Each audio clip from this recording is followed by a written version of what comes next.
রাস্তায় হাঁটছেন, কানে ইয়ারফোন গোজা, সেখানে বেজে চলেছে একের পর এক গান।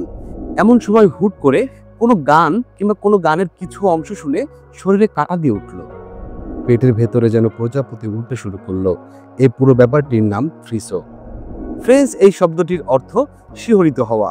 আর বাস্তবেও সুর কিংবা গান কিংবা গানের কোনো অংশ বিশেষ শুনে শিহরিত হয়ে ওঠেন আপনি। ত্বকের নিচে যেন বিদ্যুৎ বয়ে যায়। অনেকের ক্ষেত্রে কোনো চিত্র, চলচ্চিত্রের অংশ কিংবা কোনো মানুষের সাথে কথা বললেও ব্যাপারটি ঘটে থাকে।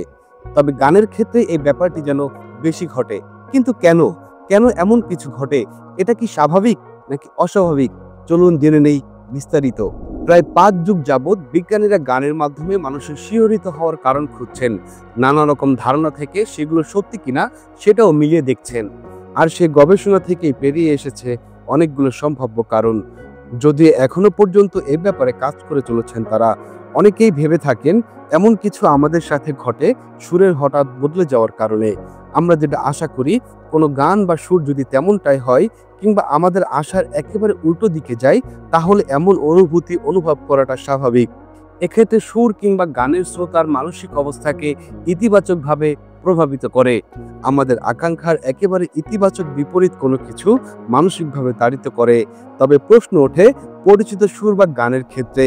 আমাদের খুব পরিচিত গান এবং সুর যেটা কিনা আমরা অনেকবার করে শুনেছি, সেটা শুনেও কেন আমাদের গায়ের রোম বারবার শিহরিত হয়? বিজ্ঞানীদের ভাষ্য মতে এমন হঠাৎ শিহরণ হওয়া বা গুজবাম্প হওয়াটা প্রাচীনকাল থেকেই হয়ে আসছে।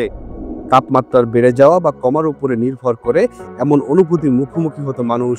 যেমন হুট করে ঠান্ডা বাতাস বয়ে গেলে আমাদের ত্বকের নিচে এন্ডোথার্মিক স্তর সেই পরিস্থিতিতে শরীরের সাথে মানানসই করে নেওয়ার চেষ্টা করত। ফলে নিচ থেকেই রোম দাঁড়িয়ে যেত।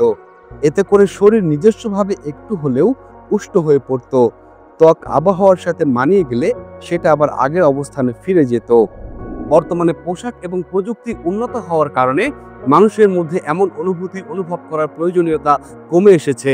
তবে মানুষ এখনো শিহরিত হওয়ার সেই অনুভূতিকে ভুলে যায়নি, বরং ব্যাপারটিকে এখন মানসিকভাবে গ্রহণ করেছে মানুষ। সুন্দর কোনো ঘটনা, শব্দ, আবেগ বা ব্যাপার মানুষকে এখনো মানসিকভাবে শিহরিত হতে সাহায্য করে। ফ্রিসো ব্যাপারটি ব্যাপক, তাই সেদিকে না গিয়ে এখন কেবল সুর ও গানের সাহায্যে মানুষের মধ্যে তৈরি হওয়া ফ্রিসোর কথাই উল্লেখ করব। গান কিংবা সুর শুনে আমাদের মধ্যে যে শিহরণ তৈরি হয় সেটা কিন্তু সবার ক্ষেত্রে এক নয়। কারো বেলায় ব্যাপারটি ঘটে, কারো বেলায় আবার ব্যাপারটি ঘটে না। সম্প্রতি গবেষকরা ব্যাপারটিকে আরো ভালো করে বোঝার জন্য একটি পরীক্ষা চালান। পরীক্ষায় অংশগ্রহণকারী 20 জন মানুষের মধ্যে 10 জন নির্দিষ্ট কিছু গান শুনে শিহরিত হয়ে ওঠেন। এ সময় এই দুই দলের মস্তিষ্ক ডিফিউশন টেন্সর ইমেজিং এমআরআই এর সাহায্যে পর্যবেক্ষণ করা হয়। গানের সাথে সাথে শিহরণ বোধ করছেন যারা, দেখা যায় তাদের ব্রেন ফাইবার অন্যদের চাইতে গভীর এবং বেশি। ব্রেন ফাইবার আমাদের শ্রুত সমস্ত শব্দ এবং আবেগের মধ্যে সংযোগ ঘটায়। ফলে যাদের ব্রেন ফাইবার বেশি তাদের ক্ষেত্রে এই আবেগ কাজ করেও অনেক বেশি পরিমাণে। তবে শুধু গানের ক্ষেত্রে নয়, অন্যদের চাইতে একটু বাড়তি আবেগ এই মানুষগুলো সবসময় অনুভব করে থাকেন বলে বিজ্ঞানীরা ধারণা করেন। এদের মধ্যে তাই গানের সাহায্যে মানসিক ও শারীরিকভাবে প্রভাবিত হওয়ার ঘটনাও বেশি দেখতে পাওয়া যায়। এই যেমন গানের মাধ্যমে মন ভালো হওয়া কিংবা খারাপ হওয়ার ব্যাপারটি এই মানুষগুলোর ক্ষেত্রে বেশি খেয়াল করা যায়।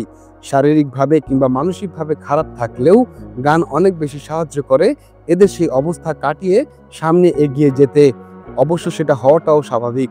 গান কিংবা সুর যদি আপনাকে মানসিক ও শারীরিকভাবে শিহরিত করতে পারে, তাহলে সেটি আপনাকে অন্যান্য আবেগ নিয়ন্ত্রণেও সাহায্য করবে।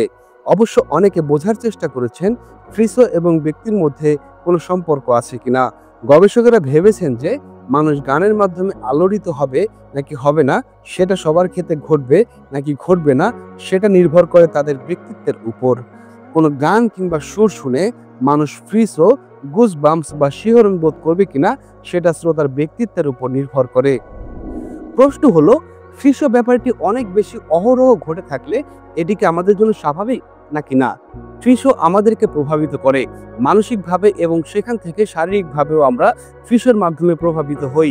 গানের মাধ্যমে আপনি যেমন নিজের মনকে প্রফুল্ল করে তুলতে পারেন, তেমনি হয়তো আপনার মন অনেক বেশি হতাশাচ্ছন্ন হয়ে পড়তে পারে এই গান শুনেই। অনেক সময় সহিংস মনোভাবের অধিকারী করে তুলতে পারে কাউকে কোনো গান বা সুর। তবে ফ্রি শোকে ইতিবাচকভাবে ব্যবহার করতে পারলে গানের ক্ষেত্রে অনেক ভালো কিছু করা সম্ভব। এই যেমন মিউজিক থেরাপি, এই থেরাপির ক্ষেত্রে গান এবং সুরকে মানুষকে সুস্থ করে তুলতে ব্যবহার করা হয়। মিউজিক থেরাপি তাদের উপরেই বেশি ভালোভাবে ব্যবহার করা যায় যাদের মস্তিষ্কে ফাইবারের সংখ্যা অনেক বেশি। এদিক দিয়ে পুরো ব্যাপারটিকে ইতিবাচক একটি ব্যাপার বলা যায়।